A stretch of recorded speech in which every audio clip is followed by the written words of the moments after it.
only the filmmakers could have conjured something more substantial to replace the gratuitous bone crackers of yore.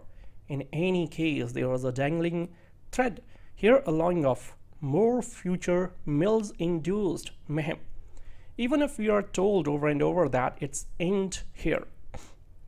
So after racking up a daunting body count in both France and Turkey, the destructive Mills family turns their sights on the sunny freeways of their hometown Los Angeles in Taken 3, starting with an unimaginative title. Taken 3, directed by Oliver Megaton, is both lazy and tremendously overwrought, anchored as always by a sincere performance by Liam Neeson as well as the additional gravitas provided by Forest Whitaker. As the police officer tracking Neeson down, the film pulses with indifference. Taken and Taken 2 were preposterous but entertaining. Care had been given to the plot as well as the filming so that they work as thrillers.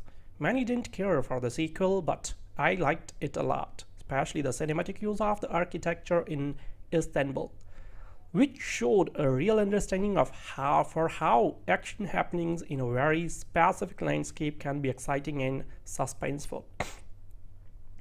Taken 3 doesn't want to take the time to set things up carefully or clearly, so that while you can perceive that you are on the highway out of to Malibu or careening along the 405, the film doesn't use the specific landscape or architecture to help tell its story. It's just a frantic, flesh-cutting frenzy. Even the slower, more intimate family scenes feature so many swooping up from below shots and so many sudden inserts that moments are never given a chance to land. Taken and Taken 2 were abduction dramas, featuring first the abduction of a daughter, then an ex-wife by nefarious international criminals. Taken 3 also has international criminals but changes the formula, and from here on out there will be spoilers. Bryan Mills lives in Los Angeles, playing golf with his special ops buddies and providing support to his ex-wife Lenore, who is unhappy in her marriage to Sweetie Stewart, and reaches out to Bryan for comfort and bagels and maybe something more.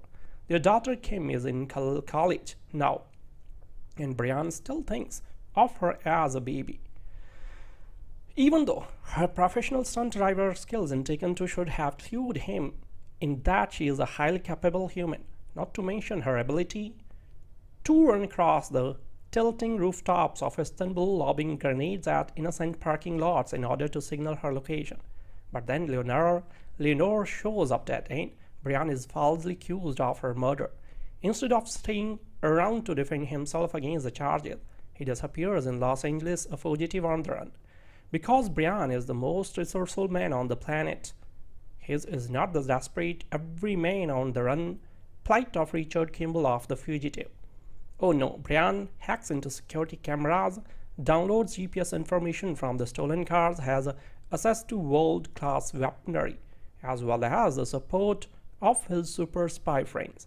So cop Frank Dotzler pursues Bryan, always one step behind, frustrated, but also somewhat amused at the ingenuity of his foe. Dotzler warns his cops to not underestimate Mills. He is a ghost, a phantom, a mastermind. So Bryan is determined to run his own investigation, and anyone who gets in his way must be demolished. So that includes a poor hospital security guard, the students at Kim's University, and the rent a cop hired to drive Bryan back to the station. So granted, nobody enjoys the Taken films beyond they are grounded in reality, but Taken 3 pushes that envelope so far that the overall effect is numbing. Bryan is so indestructible that he survives a car crash that nobody could survive, and is able to dodge the bullet of an automatic weapon firing at him from only 3 feet away. So the number of cuts per scene is astronomical, ensuring that the audience never gets a chance to orient itself in the environment or, for that matter, care about what is happening. Liam Neeson is impressive physically, but the fight scenes are filmed with so many cuts that the action itself is never clear. So in one car chase scene involving multiple police cars, an 18-wheeler and the various commuters on the road, a car commandeered by Mills ends